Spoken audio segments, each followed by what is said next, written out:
Salut les amis, c'est Inaru. Aujourd'hui, je vous présente les différentes manettes qui sont compatibles avec la Nintendo Switch parce que ces Joy-Con que vous voyez là ne sont pas très agréables en main.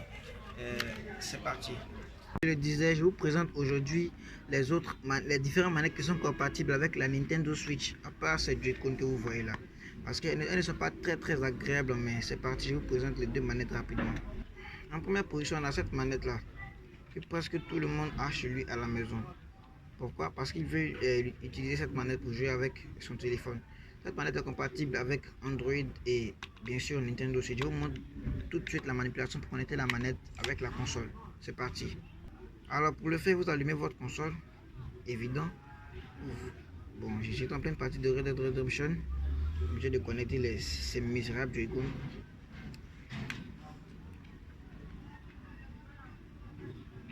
Pas les attacher.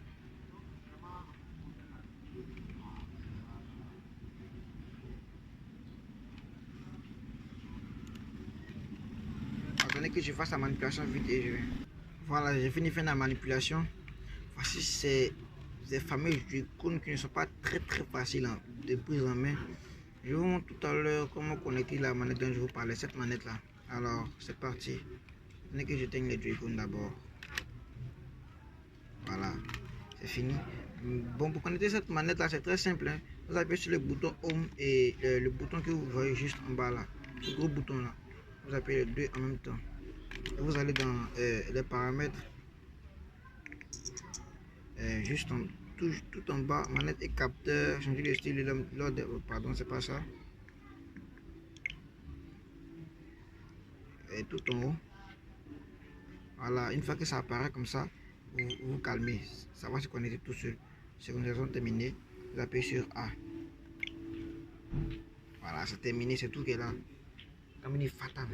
Voilà, j'ai fini de connecter la manette, vous voyez. C'est manipulable. Il n'y a pas de latence. Voilà, il n'y a pas de latence. La manette est vendue avec un adaptateur que vous pouvez utiliser avec Android. Genre, pas Android seulement. Pour juste accrocher votre téléphone sur la manette. Genre, la manette en bas et le téléphone est en haut. Sur le support juste là. Voilà, c'est très simple. Bon, on n'est pas là pour parler de ça. On parle des manettes qui sont compatibles avec la Nintendo Switch. Voilà, vous voyez. Il n'y a pas de latence. Très rapide. Ça réagit très vite. Voilà, je vous présente maintenant la deuxième manette. C'est parti. Tada! C'est la manette dont je vous parlais. La deuxième manette. Compatible avec, bien sûr, Android, PS3 et les autres appareils. Voilà. C'est aussi compatible avec la Nintendo Switch que vous voyez là. Voilà, cette manette là, c'est la BSPD3. Voilà, elle est au prix de 15 000 francs. La manette passée, l'autre manette là, c'est une manette gamepad. Je sais pas, gamepad. En tout cas, c'est un nom gamepad comme ça. Voilà, elle est au prix de 7 000 sur Facebook. Hein, 7 000. Et ces Joy-Con là sont au prix de 30 000, 40 000 sur Facebook. Vous voyez que c'est pas très abordable pour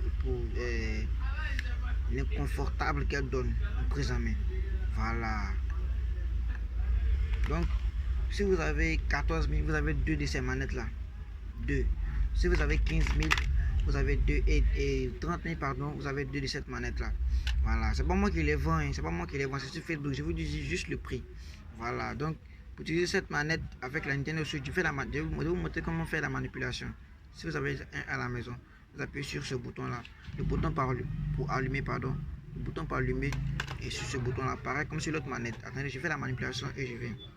Voilà, en plus c'est du full RGB, vous voyez. Juste que ça ne change pas les couleurs, mais ça reste une manette pour jouer avec votre console, pas pour la beauté, mais plutôt pour son utilisation. Voilà, vous voyez. Voilà, donc j'entre dans les paramètres de la console encore. Manette et capteur. Changer le style de l'ordre des manettes. Voilà, vous vous calmez. Connectez tout seul. Appuyez sur O, ça sort. Là, c'est le bouton Home maintenant. Voilà. Une manette très bonne. Cette manette là, vous pouvez l'utiliser pour si jamais vous faites une partie entre vous et votre ami. Vous pouvez l'utiliser comme ça. Vous avez voilà, plus de chances de bien jouer que avec ces Joy-Con là. Voilà, avec ces Joy-Con là. Nintendo, pensez à nous un peu ou bien. Voilà. Donc cette manette là, voilà, c'est très simple. Vous l'utilisez avec votre console, surtout en mode docké. C'est joli. Vous utilisez cette manette là. Voilà, ça, c'est si jamais vous voulez jouer en famille avec votre ami, etc. Et cette manette là, je vous la conseille en voyage. Si jamais vous voyagez, vous pouvez utiliser cette manette là. Voilà, comme ça vous êtes bien à l'aise, pas de stress ni rien. Cette Joy-Con là, c'est bon. Une personne peut utiliser ces deux Joy-Con, mais pas deux personnes peuvent utiliser ces deux Joy-Con. Deux personnes. Parce que l'un va prendre le rouge, l'autre va prendre le bleu. Ça sera pas, vous voyez, assez confortable en main. Excusez, assez confortable en main. Donc, je place, voilà, je vais vous dire aussi que cette manette là, elle est rétractable. Attendez, c'est pas facile avec une main. Elle est rétractable, vous voyez, on peut la tirer. Voilà, rétractable. Donc, c'est possible de placer l'écran de la console au centre. Attendez, je fais la manipulation et je viens. Voilà, j'ai fini la manipulation. Vous voyez comment ça se présente. Vous voyez comment ça se présente. Voilà. Vous avez une sorte de Joy-Con, mais en plus amélioré. Sauf que là, on n'est pas les détacher sur le côté et les réattacher. Mais cette manette, elle est rechargeable. Voilà, si jamais elle est déchargée, vous la branchez. Elle peut tenir jusqu'à, si je ne me trompe pas, 7 heures, 8 heures de charge. Vous voyez. Voilà. Donc, merci. C'était Inaro. N'oubliez pas de vous abonner.